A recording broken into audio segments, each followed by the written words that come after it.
Ya. Assalamualaikum. Salam. Pak Dede. Alhamdulillah. Gimana Pak Dede? Alhamdulillah sehat Pak Dede. Alhamdulillah. Lagi santai Pak? Alhamdulillah nih lagi santai. Aduh. Kebetulan saya ngajar nanti setelah istirahat. Ya. Jadi biasa lagi mempersiapkan yang harus tadi. Iya. Gimana Pak Dede? Berapa nih? Ya, inilah Pak, kita ada sedikit yang harus saya sampaikan. Ya. Terkait dengan pembelajaran yang saya lakukan di kelas selama ini Pak. Iya, gimana? Memang dengan kurikulum yang baru ini memang kita harus banyak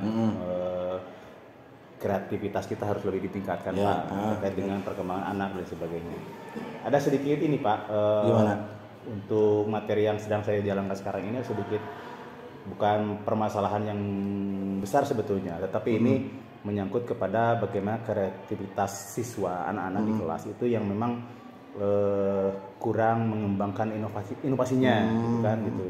Memang kalau materi ini seperti mudah, tetapi bagaimana kami itu terbentur dengan mengembangkan kreativitas mereka, inovasi mereka dikembangkan, sehingga pada saat kami memberikan materi dan adanya produk yang dihasilkan itu hasilnya itu mereka produknya hampir semua sama Pak. Ya, jadi artinya apakah ini memang di antara mereka sudah saling bekerja sama dengan pola yang sama atau apa permasalahannya gitu Pak? Kalau boleh tahu CP yang sudah dibelajarkan? Ya, ini kita di elemen ketiga Pak, yaitu Bhinneka Tunggal Ika elemennya. Kemudian CP-nya itu yang pertama adalah bagaimana mereka mengenal konflik, kemudian sudah mengenal potensi konflik, kemudian bagaimana penanganan konflik, dan terakhir bagaimana konflik itu menjadi sebuah kekayaan, perbedaan itu sebuah kekayaan sehingga harus dipromosikan Pak.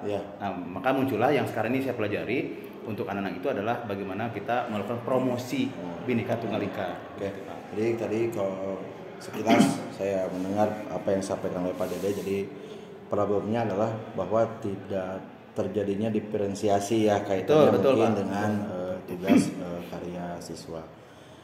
Nah, dengan bertemu dengan saya, kira-kira apa yang pada diharapkan nih? Ya, maaf ya Pak. Nah, kita kan istilahnya saya ingin mendapat pencerahan dari Bapak lah, gitu ya. Seperti apa pola yang nanti harus kita kembangkan ke anak berdasarkan masalah yang tadi sudah saya sampaikan Pak, gitu Pak. Metodenya, ya memang kami selama ini menggunakan metode discussion Pak ya, diskusi, kemudian melakukan observasi terhadap permasalahan yang muncul dalam pembelajaran. Baik, selama ini yang sudah Pak Dede lakukan itu seperti apa? Ya itu tadi Pak. Jadi untuk pembelajaran kami coba membuka ruang diskusi Pak. Jadi kami menyampaikan dulu materi pokoknya seperti apa, kemudian mereka diminta untuk mengobservasi permasalahan yang muncul, ya, yang berhubungan dengan materi ini. Nah, kemudian kami nanti coba arahkan seperti apa, dan di akhir nanti kami minta produk yang dihasilkan oleh mereka, yang merupakan tujuan akhir dari pembelajaran ini. Nah, hanya tadi Pak permasalahannya, jadi kadang-kadang si anak itu tidak bisa istilahnya kurang bisa mengembangkan potensinya, sehingga dalam produk yang dihasilkan itu hampir sama Pak, beragam gitu Pak. Itu model yang seperti itu berarti setiap kali penugasan pada lakukan seperti itu. Nah, barangkali ada yang di pertemuan berikutnya barangkali ada hal yang berbeda yang akan pada lakukan. Nah, paling juga gini Pak, mungkin kalau ada yang kurang atau salah mohon diberi masukan ya Pak ya. Misalnya yang di pertemuan sebelumnya saya tidak dulu melakukan observasi dan mendata siswa tentang apa yang mau mereka buat dan apa yang mereka lakukan. Sebelumnya kami hanya menyampaikan beberapa pilihan saja alternatif. Misalnya kalau promosi Bhinneka Tunggal Ika itu misalnya melalui pembuatan video. Kan? Nah, mereka video semuanya Pak gitu. Nah, sekarang itu saya mau coba data dulu Pak. Jadi kita arahkan mereka supaya membuat produk yang berbeda. Tentu sesuai dengan kemampuan mereka lah gitu Pak ya. Nah, seperti itu Pak, nanti Pak kita akan arahkan dulu data dulu Pak, didata dulu rencananya begitu Pak, barang itu.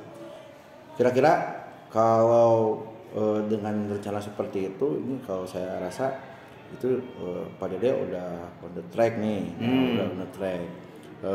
Kira-kira seberapa persen sih tingkat keberhasilannya dari yang sebelumnya dilakukan? Pak, ya pasti ada perubahan Pak, pasti ada perubahan Insya Allah lah. Karena kami memang sudah kami coba analisis tentang pembelajaran yang sudah lalu. Bagaimana kalau pola ini yang coba. Nah, makanya saya datang ke Bapak itu, barangkali ada Bapak ada masukan tambahan. Nanti kalau perlu Bapak lihatlah Pak, nanti pada saat saya mengajar di kelas seperti apalah gitu Pak. Siap. Kira-kira selain mengajak saya nih, siapa yang akan diajak untuk ini kan solusinya Pak Dede sudah ada sebetulnya. Tadi yang sudah disampaikan oleh Pak Dede itu solusinya. Kan saya tidak akan memperkuatnya karena itu solusinya sudah bagus. Kira-kira siapa sih yang akan diajak? Kebetulan kita di MGMP PPKN Pak, ada Bu Asmarayanti, rekan saya yang saya sudah banyak ngobrol juga dengan beliau gitu kan. Itu yang menjadi partner saya Pak untuk pembelajaran ini gitu, seperti itu Pak.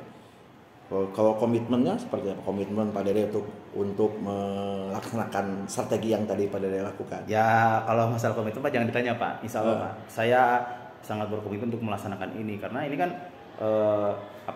goalnya kan adalah tujuan pembelajaran ini harus tercapai kan begitu Pak. Selain dari sisi pengetahuan anak juga kompetisinya harus jadi Pak. Gitu. Seperti itu Pak. Ya, Pak Dede, saya rasa ini sudah on the track ini Pak Dede sudah bagus, sudah ini ya, Pak. Tinggal kita lihat nanti seperti apa komitmen ya saya mohon masukannya Pak, masukannya kekurangan atau apa mungkin dalam menjalankan metode pembelajarannya ada yang memang harus diarahkan atau dibetulkan, jangan sungkan Pak lah, diluruskan aja Pak gitu Pak. Pak Dede mohon maaf nih, saya sudah mau masuk nih. Ya Pak, mudah-mudahan sudah semua apa yang direncanakan oleh Pak Dede bisa berjalan dengan lancar dan kalau Pak Dede menghendaki tadi untuk mengundang saya itu ya kita sama-sama aja Pak kaitannya dengan itu. Kalau Bapak sudah ada jadwalnya, nanti saya serahkan jadwal saya di kelas Pak. Nanti Bapak tinggal pilih jadwal kelas mana yang Bapak mau ikut gabung bersama saya Pak. Baik. Siap. Terima kasih Pak ya. Ya sama-sama Pak Dede. Sukses ya Pak Dede ya. Pak. Siap. Mari Pak. Ayo, mari.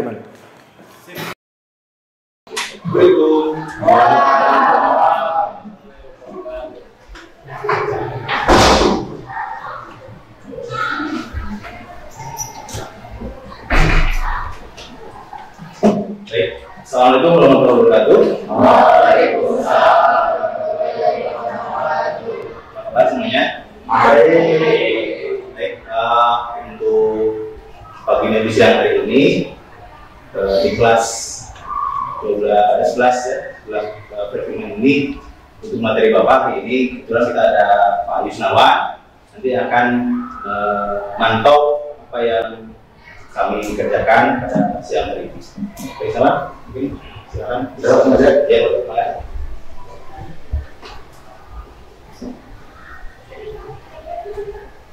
Baik, teman-teman sekalian, silakan. Kita akan lagi di mata pelajaran pendidikan Pancasila kelas 11 ya. Materi kita lanjutkan beberapa waktu lalu, itu masih di bagian tentang pendidikan. Sebelumnya Bapak akan cek dulu kerjanya berdasarkan data yang ada di sini.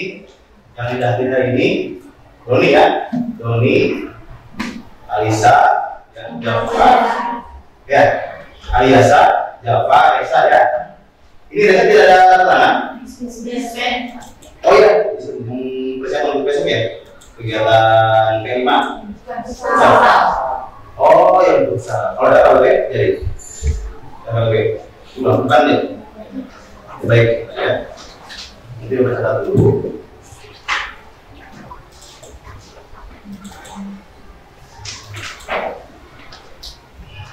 Oke. Baik, anak sekalian, sebelumnya Bapak akan sampaikan beberapa hal terkait dengan pertemuan minggu lalu ya. sebelumnya Bapak ingin menyampaikan bahwa jangan lupa kita harus selalu bersyukur kepada Tuhan Yang Maha Esa atas segala nikmat yang sudah diberikan oleh Allah Subhanahu wa Ta'ala kepada kita. Di negeri ini kita bisa kembalinya. Terus sekalian, untuk materi kita minggu lalu kan kita sudah belajar tentang konflik ya, tentang konflik. Nah, jadi materi kita di elemen PT itu adalah yang pertama tentang konflik, yang kedua adalah tentang bagaimana kita pandangan terhadap sebuah konflik, yang ketiga adalah bagaimana konflik yang ada itu kita promosikan sehingga menjadi sebuah kekayaan begitu, bukan menjadi sumber permasalahan. Karena kita tahu bahwa bangsa Indonesia itu memiliki keberagaman yang sangat luar biasa. Ya. Ingat pada saat kita melaksanakan SEA Games di Asian Games ya, Asian Games tahun 2019 itu negara asing, negara-negara yang luar itu sangat bangga terhadap apa yang kita tampilkan. Ya. Sudah dari tarian dari Aceh ya, kemudian berbagai macam tarian dari beberapa daerah India kita. Itu menjadi sebuah kebanggaan bagi kita dan ternyata pihak asing juga sangat menghargai keberagaman. Nah itu salah satu contoh kenapa perbedaan itu yang beragam itu menjadi sebuah kebanggaan. Baik, tujuan pelajaran kita hari ini adalah bagaimana kalian bisa memanfaatkan konflik atau potensi konflik yang ada di antara kalian, di daerah kalian menjadi sebuah kebanggaan bagi negara kalian juga bagi bangsa dan negara. Paham ya? Tujuannya bagaimana konflik yang ada, potensi konflik yang ada ini menjadi sebuah kebanggaan bagi kalian dan juga bagi kalian, bahkan bisa membanggakan bangsa dan negara. Tujuan proyek ini. Ya, kemarin sudah belajar konflik. Yang kemarin sudah ya. Bagaimana kita mengenal konflik? Apa itu konflik? Suatu permasalahan yang ditimbulkan kenapa? Berbeda. Perbedaannya apa perbedaannya? Bisa ideologi, apalagi budaya, apalagi politik, sosial, apalagi ekonomi, status sosial, status ekonomi, cara pandang, prinsip dan sebagainya. Berarti kalian sudah sedikit mengenal tentang perbedaan-perbedaan yang ada dan itu akan menjadi sumber terjadi konflik. Contoh, yang dilihat, misalnya konflik yang timbul karena perbedaan dalam agama. Jangankan berbeda agama, yang seagama pun bisa konflik. Contoh, yang kunut dan yang tidak kunut, konflik nggak? Bisa jadi konflik, betul nggak? Nah, antara keluarga ayah dan anak, ayahnya kunut, anak tidak kunut, bisa konflik terjadi pergesekan. Itu hal kecil padahal di keluarga. Nah, ada lagi yang lebih besar lagi di lingkungan masyarakat. Yang satu Muslim, yang satu non Muslim, apalagi kalau beragama bisa terjadi konflik karena cara pandang keagamaan. Jadi juga dengan sumber-sumber konflik yang lain yang bisa timbul ya dari adanya perbedaan-perbedaan. Nah, disinilah bagaimana kita harus bisa mengelola potensi konflik tersebut menjadi sebuah kebanggaan. Ya, jadi berbagai macam konflik. Sekarang latar belakang terjadi konflik. Dia tahu. Sekarang kenapa timbul konflik di Papua misalnya? Tahu ya, Papua? Yang sampai sekarang belum selesai, tahu? Konflik apa itu? Konflik? Ya, operasi Papua Merdeka kan? Ya, itu OPM atau sekarang KKB ya? KKB itu dari dulu sampai sekarang masih ada konflik. Terjadi lagi penembakan, terjadi lagi pembunuhan. Ya.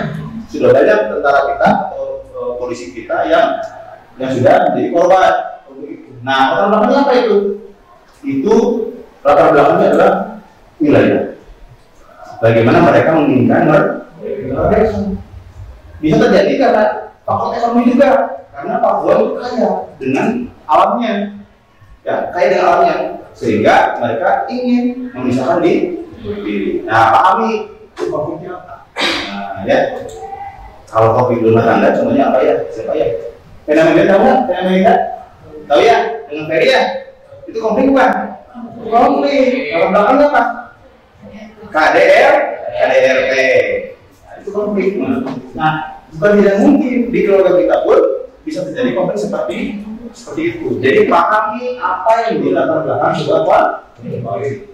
Coba sekarang Bapak tanya, siapa yang pernah merasakan adanya konflik? Pernah mengalami konflik? Tuh, konflik, ya, salah. Semuanya salah, salah. Di mana? Di sekolah. Dengan siapa? Dengan teman sekelas. Masalahnya apa? Ada jauh di tiket. Ya, pengaturan jalur tiket atau nggak mau tiket beberapa dengan kita itu bisa konflik. Kemarin ikut mungkin nggak? Ikut. Ada yang ikut? Ada yang nggak ikut. Ada yang tidak masuk ke bus dengan teman kita. Ada yang tidak masuk ke bangku dengan teman kita. Itu konflik. Betul nggak? Itu konflik. Sumber konflik karena apa? Karena menginginkan sesuatu yang kadang-kadang tidak berhubungan atau tidak sejalan dengan orang lain. Akhirnya menjadi konflik. Yang paling kecil adalah dalam diri kita konflik itu. Misalnya kita dihadapkan pilihan sekolah bayar, ujian gitu kan? Itu tinggi kalau ya ujian sekolah, itu konflik yang terjadi secara internal di dalam hati kita. Jadi konflik ada yang di dalam internal kita, ada yang di keluarga, ada yang di masyarakat, ada yang di dalam negara, ada yang antar negara. Yang paling besar antar negara di mana contohnya? Ya, Ukraina dan Rusia. Konflik sama. Konflik yang itu sudah merupakan konflik yang sangat besar dan itu sudah istilahnya konflik bersenjata kan. Bagaimana antara Palestina dan Israel itu berkonflik? Itu gara-gara perebutan wilayah. Ya. Jadi pahami latar belakang sebuah konflik. Nah, setelah kita bisa memahami latar belakangnya, baru kita bisa mencari solusi bagaimana penanganan sebuah konflik. Tadi ada konflik yang dicontohkan oleh teman kalian di kelas. Dalam sebelah ini, kalau kita sudah pernah mengalami konflik tentang apa yang bisa menimbulkan konflik di dalam diri kita? Silakan. Satu lagi. Konflik gimana? Ya, masuk. Ya. Coba aja lah. Ya. Tidak ada yang salah kok. Yang kamu alami. Yuk. Di masyarakat pernah konflik dengan masyarakat? Pernah? Contoh, pernah kalian dimarahi oleh tetangga? Gara-gara misalnya saya nyetel musik terlalu keras, ya? Sementara di sebelahnya itu sedang melakukan ibadah. Atau kita menyetel musik yang bukan kesukaan tetangga kita. Kita masuknya rock, tetangga kita tidak suka rock, hanya dangdut. Bisa konflik kan? Nah, itu juga potensi konflik. Ya, jadi kita juga harus bisa melihat dan memandang lingkungan sekitar kita. Kalau kurang enak malam-malam jam 11 gitu, musik keras-keras bisa menimbulkan konflik kan? Tetangga kita yang sudah tidur, sudah tidak suka dengan gaya musik yang kita sukai, itu bisa menimbulkan konflik. Nah, dari konflik yang ada itu, bagaimana solusinya? Contohnya tadi ya, yang baru saya contohkan, konflik yang terjadi di antara tetangga. Saya tidak musik jam 10 malam dengan keras, dengan musik rock yang saya sukai. Di tetangga kita, di sebelah kita itu adalah orang yang sedang sakit, sehingga jadilah terjadi perselingkuhan konflik. Itu konflik, masalah. Latar belakangnya adalah apa? Egoisme. Ya, jadi kita ingin menang sendiri. Yang penting kan rumah-rumah saya, PT saya, telinga-telinga saya, ada apa dengan urusan kamuan gitu ya? Ngomongnya menurut kita, tapi menurut tetangga kita apa yang terjadi? Menurut tetangga kita, rumah-rumah saya sedang sakit, kenapa suara tip Anda masuk ke rumah saya? Berarti harus ada solusi, jangan bagaimana? Disitulah harus mengembangkan apa namanya? Toleransi.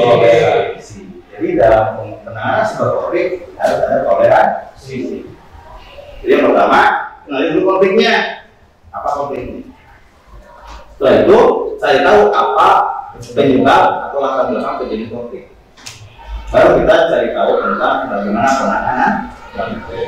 Kita coba konflik yang lebih besar antara Ukraina dengan Rusia misalnya. Itu konflik kan? Itu urusan negara. Apa yang dilakukan oleh pemerintah kita setelah mengenal konflik yang terjadi di mereka? Karena kita adalah negara non-blok, kita adalah negara yang tidak menyaksikan negara manapun, maka kita tetap mendukung perdamaian kepada keduanya. Caranya apa? Kita datang ke negara-negara yang berkonflik, silaturahmi, menghimbau untuk berdamai. Kedua, setelah kita menghimbau, kita lakukan apa? Langkah-langkah kemanusiaan. Contoh, mengirimkan dokter, biaya dokter, kan banyak korban ya. Mengirimkan alat-alat kesehatan, bantuan makan, kemudian dan sandang pangan, banyak kebutuhan para korban, baik korban jiwa, harta, kan banyak yang rumah hancur ya, tidak punya rumah, kita berikan bantuan. Itulah peran kita untuk menangani konflik di internasional. Bukan kita datang ke sana bawa senjata ikut perang, enggak, karena kita negara non-blok ya. Paham ya?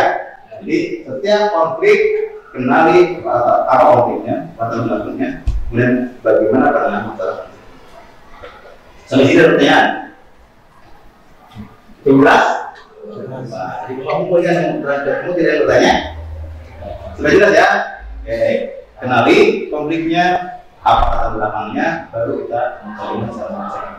Nah, kita sampai ke materi tentang bagaimana konflik itu, sumber konflik itu menjadi sebuah kekayaan. Tentu kalau dalam hal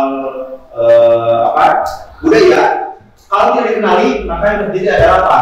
Adalah budaya itu direbut oleh orang lain. Contoh, tiba-tiba saja budaya Sisingaan diakui oleh negara lain sebagai budaya negara lain. Nah, kalau Malaysia misalnya, kita kan tidak mau seperti itu kan? Nah, bagaimana potensi-potensi itu kita berdayakan, kita promosikan.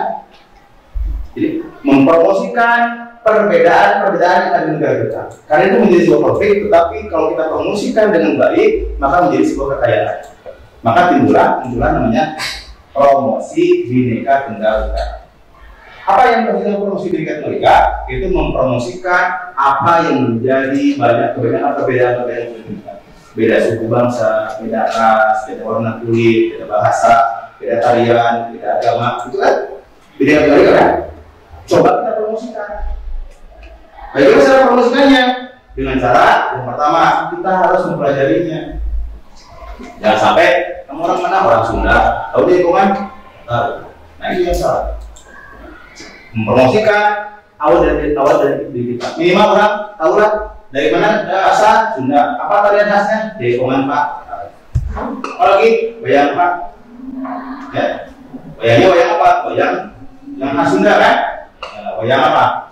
Cepot. Ya, cepot. Kalau yang di Jawa, wayang kulit. Itu kan perbedaan-perbedaan. Nah itu harus kita apa? Harus kita promosikan. Tujuannya apa? Supaya keragaman yang ada di negara kita ini dikenali oleh banyak orang. Kalau dikenali, mereka suka, mereka akan mempelajari. Kalau sudah dikenali, pasti akan disayangi, dipelajari.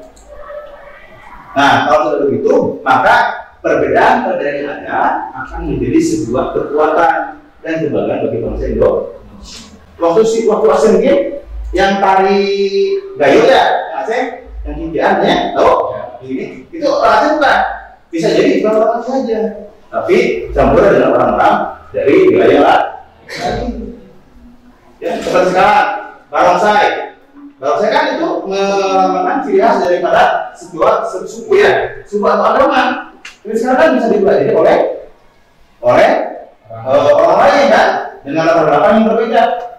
Apa boleh? Boleh. Kita belajar barongsai, tahu tentang barongsai, apa filosofinya. Nah itu adalah yang namanya kita bagaimana kita mempromosikan kebinekaan kita, promosi Bhinneka Tunggal Ika. Ya, caranya bagaimana? Yang pertama tadi pelajari, kenali, ya perbedaan-perbedaan yang di negara kita, yang di negara kita. Mau budayanya silakan, mau suku bangsanya, mau bahasanya, mau agamanya. Atau kamu orang Sunda, sedikit tahu bahasa Jawa. Kalau ketemu sama teman-teman kita yang dari orang Solo, minimal nggih, tahu kan? Nggih gitu kan? Ya minimal gitu ya. tokoh kemeneng gitu ya.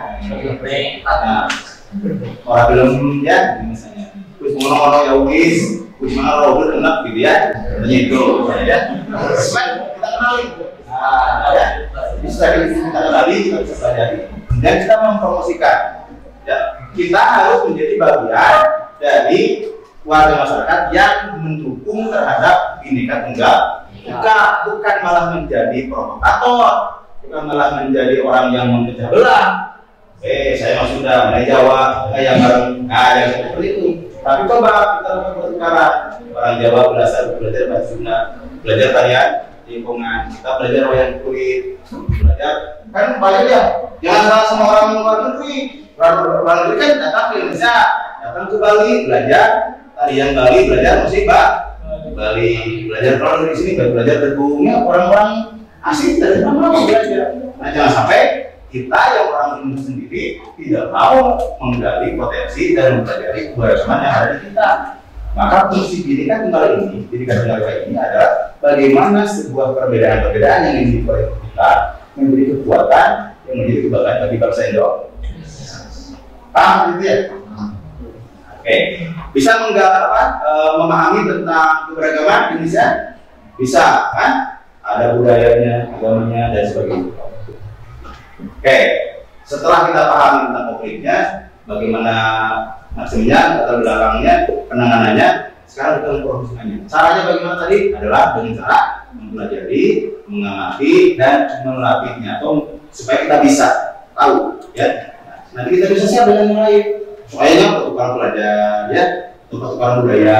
Atau ada event-event budaya, event-event budaya yang bisa menyatukan antara budaya dengan budaya, dikolaborasikan. Sekarang kan lagu-lagu Jawa sudah menjadi makanan kita kan, orang Sunda lagu Jawa kan, kowe krumu, gitu ya. Orang Jawa, orang Sunda lagu Jawa, orang Jawa lagu Sunda, gitu. Nah, untuk saat ini Bapak minta nanti kalian berkelompoknya, secara berkelompok membuat produk untuk promosi Bhinneka Tunggal Ika. Ya, Bapak akan data dulu, masing-masing produk mau apa? Banyak alternatif pilihan ya. Silakan kalian bisa membuat video pendek, short video. Kamu tinggal pilih mau apa, keberagaman yang dimunculkan. Yang kedua bisa berbentuk apa? Poster. Nah, kalau sekarang poster sudah canggih ya. Posternya bisa poster yang bentuk digital atau poster yang bisa tempel, yang bentuk poster boleh, ya. Atau misalnya berbentuk dekorasi boleh. Kita bisa melukis, tetapi yang itu bermakna sebagai promosi kebinekaan, boleh. Ya. Boleh Pak, senang saya langsung mempraktekkan tarian, boleh. Silakan. Lalu bisa bikin tarian yang merupakan khas dari daerah dan itu merupakan kebanggaan daerah tersebut dan dia bisa menjadi kebanggaan nasional. Tentu dalam biaya tidak terlalu namanya. Nanti Bapak akan siapkan linknya, Bapak akan bagikan ke KM, ya. Jadi KM silakan bagi ke teman-teman link untuk pengumpulan tugasnya. Bapak akan data dulu siapa yang akan menjadi yang membeli produk yang akan diinginkan, ya. Oke, siap ya? Nah, satu kelompok cukup 2 orang, ya, 2 orang satu kelompok, ya. Mau produknya apa? Silakan disepakati, ya. Saya mau konflik apa? Mau produk apa? Misalnya saya mau memasarkan, mempromosikan tentang kekayaan alam di Yogyakarta. Misalnya. Ada candinya, ada tempat-tempat sejarahnya. Dalam bentuk video boleh, dalam bentuk poster boleh. Ya, oke Bapak data dulu ya. Data dulu. Nanti ini aja, bentuk kelompoknya dulu. Setelah kelompoknya jadi, nanti ke Bapak ya. Pak, saya mau bentuknya video. Pak, saya bentuknya poster. Pak, mau saya bentuk apa? Nanti Bapak akan kasih linknya ke KM. Silakan bukan tugasnya melalui link yang Bapak siapkan. Oke? Baik, ada pertanyaan? Jelas ya? Sekarang silakan kalian membentuk kelompoknya. dan menentukan materi yang akan dijadikan bahan untuk membuat poster, membuat promosi Bhinneka Tunggal. Oke, baik, cukup ya untuk pertemuan ini. Silakan sekarang kalian untuk kelompok dulu ya. Nah, sekarang yang sudah ada kelompoknya, silakan daftar dulu Bapak mau untuk apa? Ya, boleh.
Jadi teman-teman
Baik, yang tidak hadir hari ini ada tugas kedua.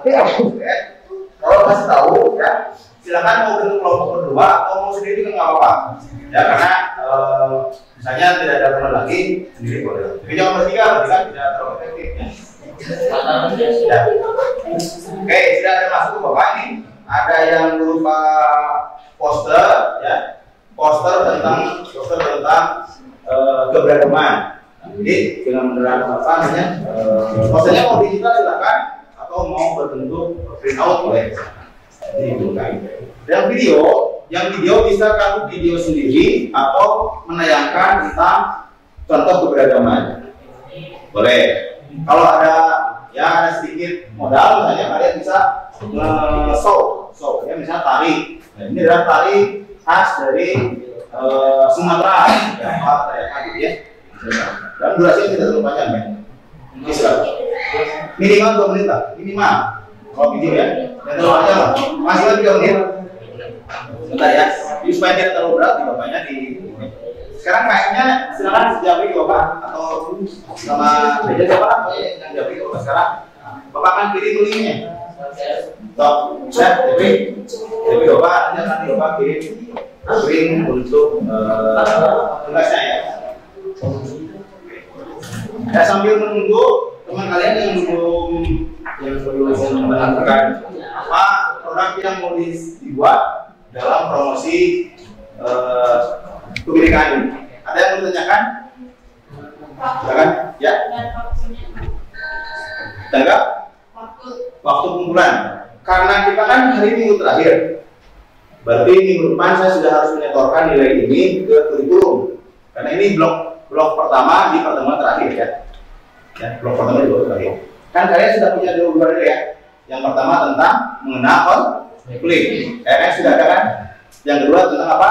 Menangani konflik. Konflik itu konfliknya apa? Konflik agama. Nah sekarang bagaimana kita mempromosikan pendidikan Katolik yang merupakan keberagaman yang ada, tidak menjadi konflik bahkan menjadi kebanggaan. Nah. Oke, silakan. Boleh kalian yang bertanya lagi silakan. Atau mau konsultasi mengenai materi yang mau ditayangkan di dalam tugas kalian.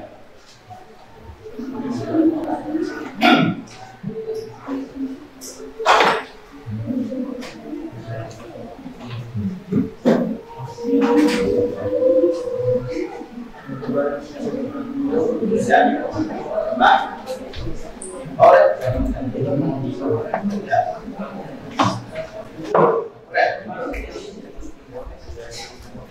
Penganan. Saya ingin tahu penganannya. Mau jelasin mana Pak? Ini boleh Pak.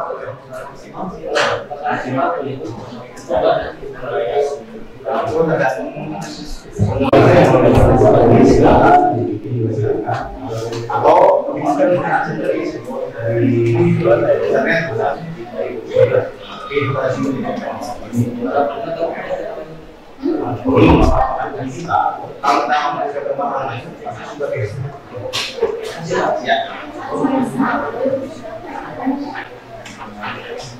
kalau yang beli Oh, dijelaskan.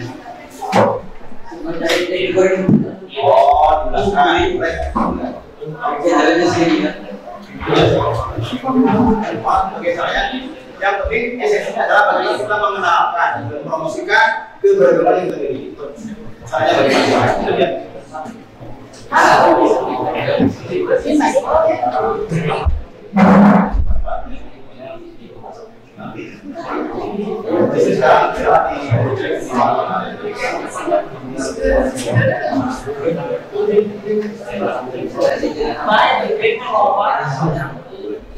Jaga lagi ya, Bapak mengharapkan kalian bisa mengeksplor dengan berbagai cara media yang bisa kalian kuasai ya untuk bagaimana menggolkan promosi ini, mau dengan tariannya, mau dengan nyanyiannya, atau mau memperlihatkan menunya. Kalau tadi makanannya ini makanan khas Padang, wah kan kamu sambil jelaskan seperti apa aslinya ya.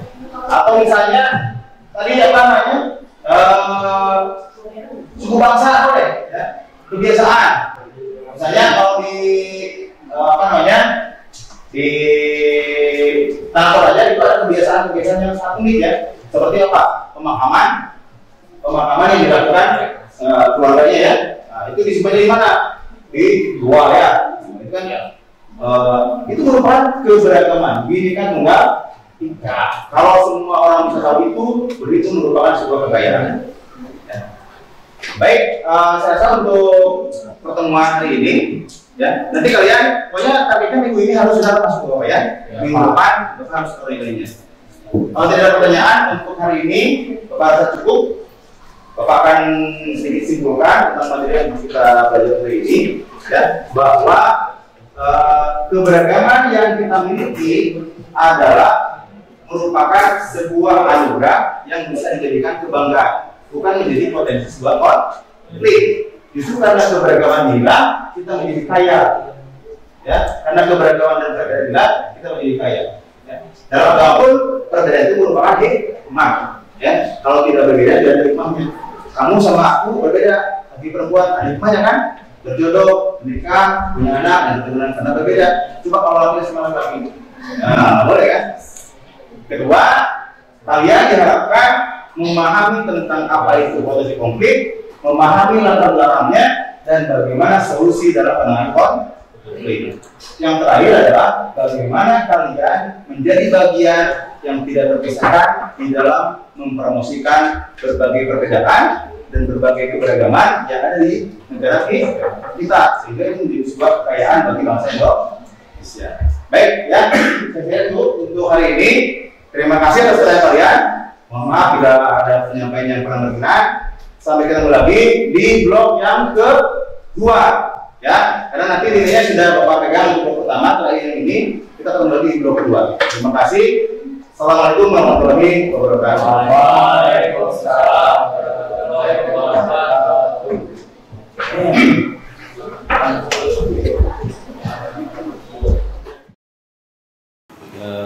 Ayus, mengganggu nih. Oh enggak, Pak Dede. Gimana kabarnya? Alhamdulillah, Ayus. Kemarin kita udah sempat ketemu dan bisa sengaja nih Pak kesini Pak. Oh. Nah, Pak Ayus mungkin lagi sibuk nggak nih? Oh enggak Pak Dede. Oh iya. Lagi biasa aja lah. Kalau saya biasa Pak dari kelas ke kelas. Oh iya. Oh ya Pak Dede. Terima kasih ya, kemarin saya sudah diajak untuk ke kelas Pak Dede. Saya bisa banyak belajar dari bagaimana ketika Pak Dede memberikan pembelajaran di sana. Itu saya terima kasih Pak. Jadi kehadiran Pak Yus itu di kelas saya kemarin itu memberikan saya semangat tersendiri untuk saya bisa bagaimana untuk melakukan pembelajaran yang sebaik-baiknya dengan memberikan kaidah-kaidah yang terbaik untuk anak-anak gitu Pak. Nah, adapun kemarin juga Pak, ya saya juga pengen ngobrol sama Bapak. Kemarin kan saya sudah istilahnya Bapak amati kan kemarin ya. Waktu saya di kelas dengan kemarin kan materinya kita bicara tentang CP-nya itu di Bhinneka Tunggal Ika ya Pak. Kemarin itu tentang konflik ya. Jadi berawal dari pemahaman mereka tentang konflik. potensi konflik itu seperti apa, kemudian bagaimana solusi untuk keluar dari konflik, gitu kan. Nah, di akhir mereka itu diminta untuk bisa mempromosikan kebinekaan. Maka judulnya kami kemarin itu Pak, promosi Bhinneka Tunggal Ika Pak, gitu. Nah, jadi apa yang kemarin sudah saya lakukan, mungkin Bapak sudah memberikan jelasnya, sudah mengamati lah ya. Dari awal saya kan ada berbagai kendala Pak, kendala yang saya temukan. Misalnya si anak itu tidak bisa berkembang imajinasinya, sehingga yang dinamakan dengan konflik itu masih buram gitu kan ya. Jadi seperti itu. Saya juga agak kebingungan kemarin Pak, terutama pada saat mereka diminta untuk mempromosikan Bhinneka Tunggal Ika. Nah, ini ada kesulitan. Jadi mereka itu hanya terfokus pada satu cara pandang saja gitu kan. Padahal yang namanya promosi Bhinneka Tunggal Ika itu bisa dengan berbagai metode ya Pak ya, dengan berbagai cara, dengan berbagai potensi yang mereka miliki gitu. Baik, oke Pak Dede, ini luar biasa sekali ini pemahaman awal dari Pak Dede. Jadi tujuan Pak Dede pertemuan dengan saya hari ini gimana? Ya, ini Pak, kan kita kan sejawat Pak ya. Saya ngajar PKN tentu sangat banyak sekali mendapatkan arahan dari Pak Isnawan. Nah, kemarin Bapak sudah mengamati apa yang sudah saya lakukan di kelas. Nah, ini saya juga kan mengharapkan seperti apa dan bagaimana yang harus saya lakukan dari poin-poin yang kemarin saya coba terapkan di kelas itu, ya seperti apa, dan memang kekurangan itu memang yang saya rasakan ya Pak ya. Yang saya rasakan itu adalah bagaimana mengembangkan potensi yang dimiliki anak di dalam mempromosikan Bhinneka Tunggal Ika. Itu yang saya rasakan Pak kemarin. Kalau saya lihat kemarin Pak Dede sudah sangat bagus ya. Mulai dari proses persepsinya atau kegiatan pendahuluannya sampai ke proses akhirnya sudah sangat bagus. Nah, saya dari proses yang Pak Dede lakukan itu, apakah Pak Dede merasakan itu sudah potensi atau tujuan pembelajaran yang dicanangkan atau yang ditetapkan oleh Pak Dede itu sudah tercapai belum? Oh iya Pak, jadi saya juga kemarin memang belum terpikir ya Pak ya. Permasalahan yang saya hadapi itu kemarin, jadi tingkat diferensi anak dalam mengembangkan potensi di dalam mengembangkan atau mempromosikan kebinekaan itu memang kemarin belum terbuka. Karena dari saya sendiri Pak nih kekurangannya. Ternyata setelah saya temukan, saya tidak memberikan peluang kepada mereka dengan berbagai alternatif bagaimana cara mereka untuk mempromosikan kebinekaan yang ada di negara kita, gitu kan. Masalahnya gimana tuh? Kok bisa? Ya asalnya kan mereka fokusnya itu aja bikin poster aja udah gitu semuanya gitu kan maunya. Padahal kan bisa itu mempromosikan budaya itu kebinekaan itu dengan berbagai metode gitu kan. Misalnya saya coba di absen aja Pak kemarin teh. Saya absen kelompoknya gitu kan. Anda mau kelompok ini mau apa yang ditampilkan gitu kan sebagai promosi kebinekaan. Nah, ternyata pas saya lihat banyak kesamaan, saya itu aja Pak, saya kasih pilihannya alternatif gitu kan. Misalnya ada yang bikin video pendek. Nah, video pendek. Misalnya begini, kan kita di negara kita kan ada keberagaman budaya. Nah, mereka bikin video pendek tentang budaya di suatu daerah misalnya kan seperti itu. Mereka akhirnya Pak antusias Pak, antusias. Bentar Pak Dede, itu terjadi ketika anak-anak datang ke meja Pak Dede ke depan itu yang kemarin itu Pak. Itu. Jadi saya coba berikan mereka beberapa alternatif Pak. Saya absen dulu di kelompok satu nih ke depan gitu kan. Nah, setelah sebelumnya memang mereka tuh monoton gitu kan, hanya seperti itu gitu kan cara mempromosikan itu. Ternyata ya saya coba Pak kemarin seperti itu, ya alhamdulillah mereka antusias. Kemudian setelah saya bukakan dengan pola-pola alternatif, pola-pola yang bisa dilakukan untuk mempromosikan kebinekaan, ya akhirnya mereka beragam Pak. Bisa itu ya? Iya betul. Beragam. Sudah terkumpul tugas dari mereka? Sudah Pak, Pak. Jadi ada yang bentuk video Pak, ada yang promosi digital Pak, poster digital. Poster digital, karena mereka kebetulan kemarin kan ada di kelas perfilman ya. Di film ya, pantas. Jadi mereka berbentuk film pendek Pak. Bagus Pak.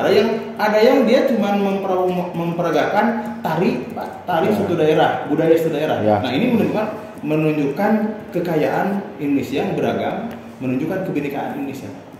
Oke. Seperti itu, Berarti Pak. kalau saya dengar dari cerita Pak Dede, pada dasarnya permasalahan-permasalahan dari yang sebelumnya kekhawatiran Pak Dede itu sebelumnya sudah bisa teratasi sebetulnya.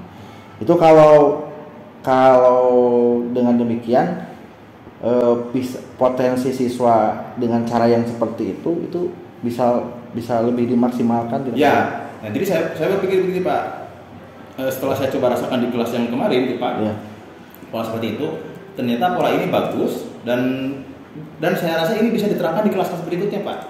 Nah, jadi tadi pun saya coba Pak di kelas yang di kelas mana? Di kelas BDP Pak, di kelas dari pemasaran Pak. Iya. Nah, gimana responnya anak-anak? Bagus Pak, bagus. Jadi mereka antusias Pak, antusias. Saya tekankan lagi yang berhubungan dengan kompetensi yang mereka miliki Pak. Nah, kalau kan orang BDP kan itu lebih ke pemasaran ya, digital gitu kan. Yeah. Nah, mereka antusias Pak. Ya, saya coba pola yang kemarin dengan kita coba mengarahkan, jadi tidak kita lepas begitu saja Pak. Jadi kita coba gali potensi mereka supaya mereka bisa dengan berbagai potensi yang ada di mereka untuk bisa mempromosikan kebinekaan yang ada gitu Pak, seperti itu. Langkah-langkah pembelajarannya sama juga dengan yang disampaikan ketika di kelas film gitu ke kelas BDP. Hampir sama Pak, ada perubahan sedikit lah ya Pak, karena itu situasional Pak. Ya terutama kalau kan karakter setiap siswa kan berbeda Pak di tiap kelas. Kalau yang kemarin kelas film memang lebih antusias di filmnya gitu kan ya. Jadi memang karakter si anak di tiap kelas berbeda Pak.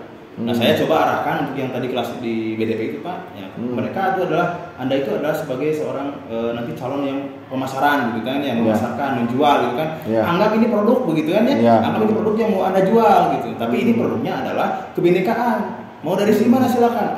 Ada keberagaman agama, ada keberagaman budaya, ada dan lain sebagainya. Pokoknya beragam deh. Kamu mau misalnya mau menayangkan tentang cara pemakaman di suatu daerah yang sangat unik itu kan perbedaan yang kita miliki gitu, itu kita bisa promosikan gitu.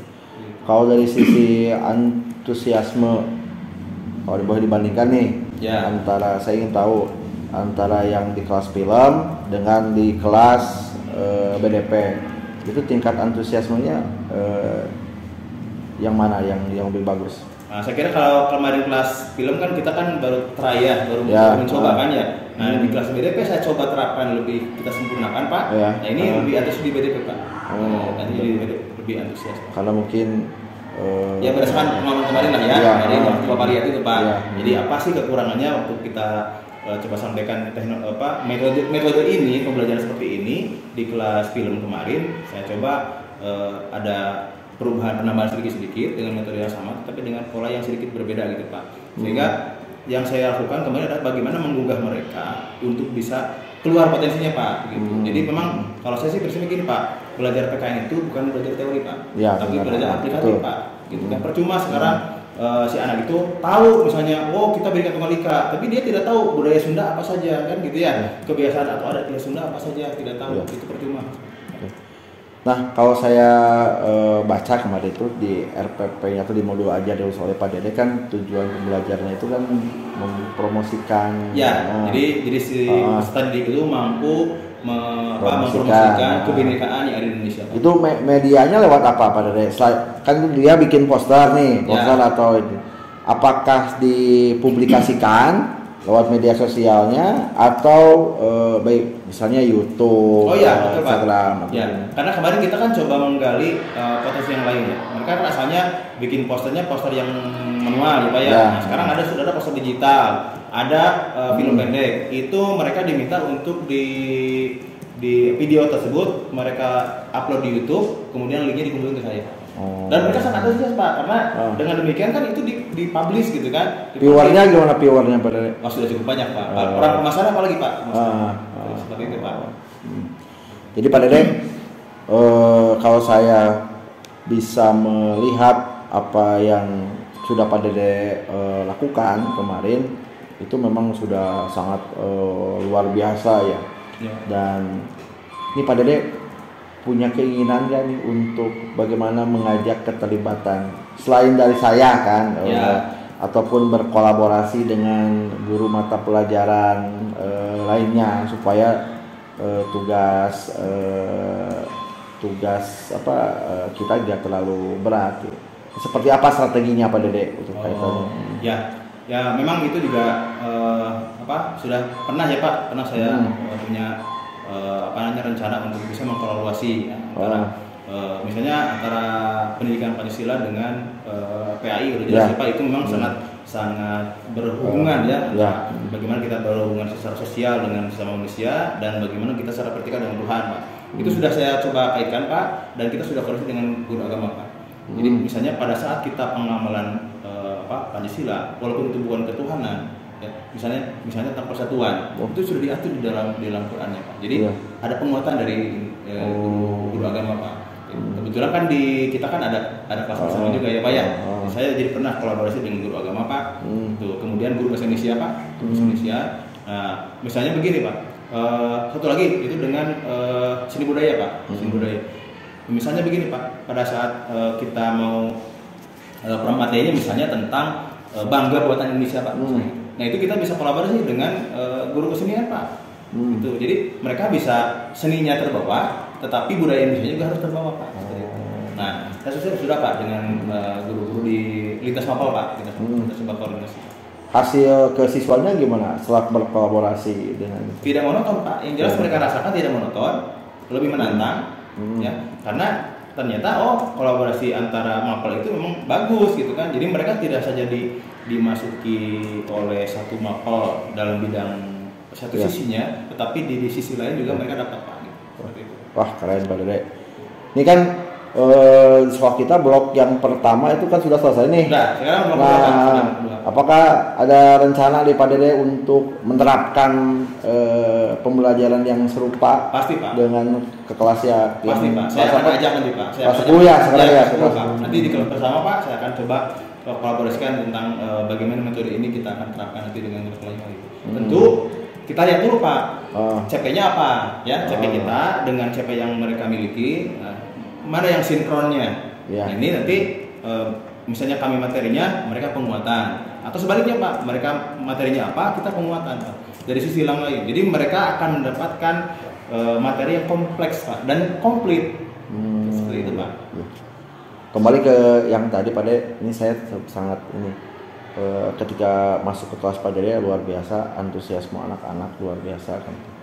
Nah, kira-kira selain kompetensi pedagogik kaitan dengan knowledge anak-anak kan, kira-kira untuk kaitannya dengan kompetensi sosial emosionalnya apa saja yang tercapai Pak dari kegiatan seperti itu, kegiatan kemarin?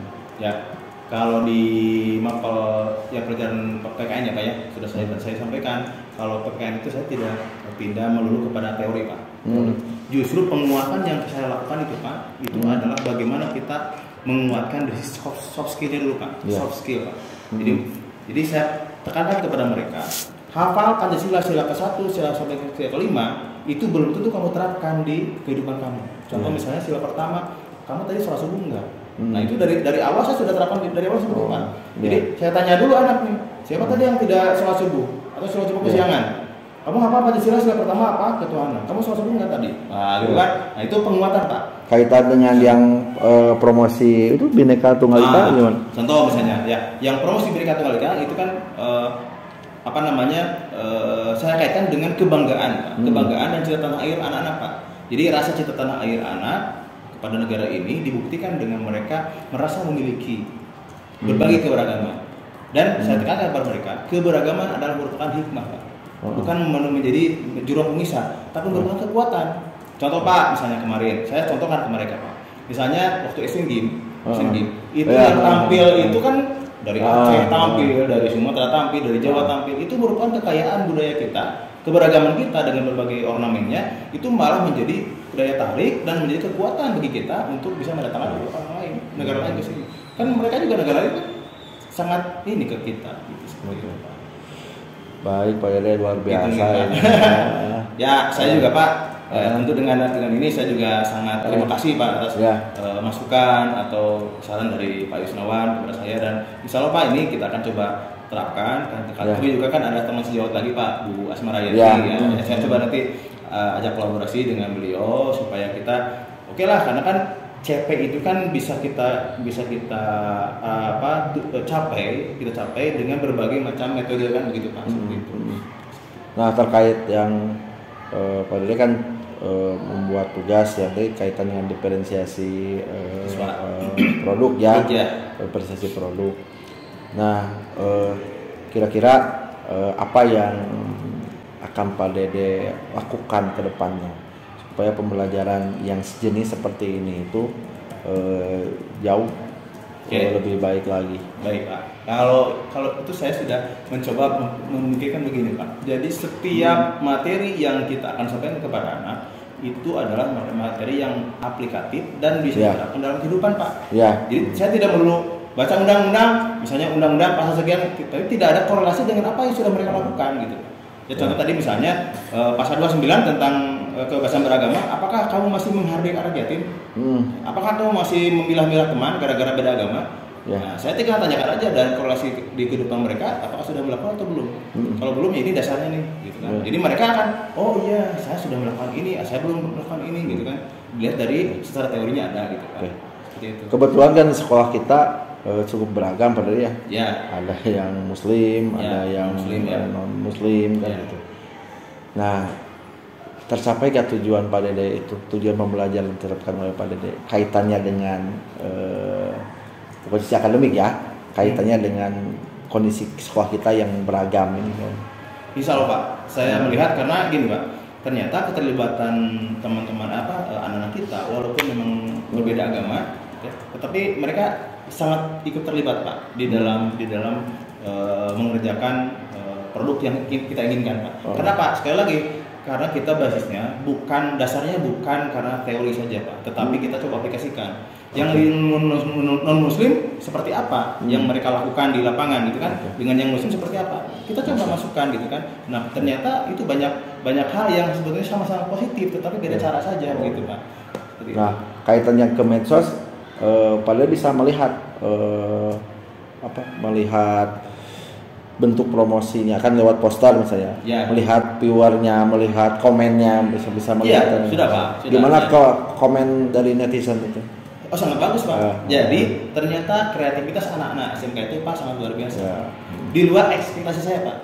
Contoh Pak, yang kecil saja tadi saya lihat anak yang bikin bahan presentasi Pak, Ternyata di dugaan mereka sudah bikin slide-nya itu sangat menarik Pak. Saya juga kalah Pak. Mereka tuh bikin slide program itu hebat ya. Hebat Pak. Gambarnya sudah bagus, datang dari sisi kanan, dari sisi kiri, ada yang muter segala macam Pak. Nah itu demikian dengan yang dipublish, apalagi yang dipublish Pak. Itu video mereka memang sangat atraktif dan memang penuh kreativitas Pak. Sehingga banyak disukai. Baik Pak Dede, dari pertemuan kita hari ini nih yang luar biasa, obrolan kita sangat bergizi semua nih. Kira-kira apa yang bisa Pak Dede simpulkan?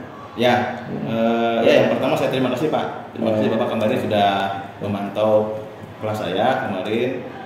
Serta ke depan Pak Yusno jangan bosan-bosan lah untuk bisa memberikan masukan, saran kepada saya dan tentu teman-teman yang lain supaya bisa lebih baik di dalam kita memberikan pembelajaran kepada anak-anak kita Pak. Dan tentunya yang jelas tujuan kita adalah bagaimana goalsnya itu adalah mereka bukan hanya memahami materi yang kita ajarkan, tapi mereka bisa mengaplikasikan materi ini dalam kehidupan mereka, baik di keluarga, masyarakat atau di sekolah. Baik Pak Dede, berarti ada yang disampaikan lagi karena Pak, saya ini mau masuk sekarang. Saya juga sama Pak, saya full Pak, ya kan gurunya kurang Pak, full terus Pak, jadi saya mau ke kelas lagi sekarang. Terima kasih Pak Yus, saya mau pergi lagi ke. Terima kasih Pak Dede ya. Terima kasih Pak Yus.